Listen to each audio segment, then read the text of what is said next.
10 years ago, you made a video that was titled Why Humans Run the World. It's a very well-known TED talk that you did.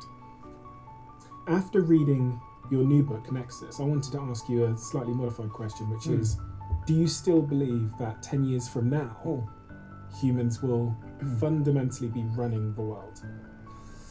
I'm not sure. It depends on the decisions we all take in the coming years, but there is a chance that the answer is no. That in 10 years, algorithms and AIs will be running the world. I'm not having in mind some kind of Hollywoodian science fiction scenario of one big computer kind of conquering the world. It's more like a bureaucracy of AIs, that we will have millions of AI bureaucrats everywhere. In the banks, in the government, in businesses, in universities, making more and more decisions about our lives.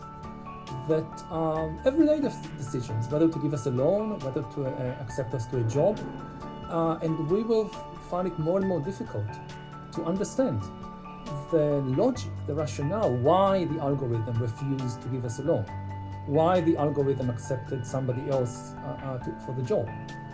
And, you could still have democracies with people voting for this president or this prime minister, but if most of the decisions are made by AIs, and humans, including the politicians, have difficulty understanding the reason why the AIs are making a particular decision, then power will gradually shift from humanity to these new alien intelligences. Alien intelligences? Yeah, I prefer to think about AI. I know that the acronym is artificial intelligence, but I think it's more accurate to think about it as an alien intelligence, not in the sense of coming from outer space, in the sense that it makes decision in a fundamentally different way than human minds.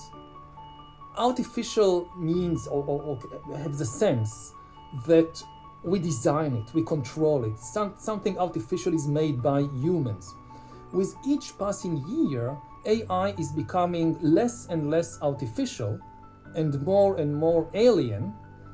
Yes, we still design the kind of baby AIs, but then they learn and they change and they start making unexpected decisions and they start coming up with new ideas, which are alien to the human way of doing things. There is this famous example with the game of Go, that in 2016, AlphaGo defeated the world champion, Lee Sedol. But the amazing thing about it was the way it did it. Because humans have been playing Go for 2,500 years. A board game. A board game, a strategy game developed in ancient China and considered one of the basic arts that any cultivated, civilized person in East Asia had to know. And tens of millions of Chinese and Koreans and Japanese played Go for centuries. Entire philosophies developed around the game of how to play it. It was considered a good preparation for politics and for life. And people thought that they explored the entire realm, the entire geography landscape of Go.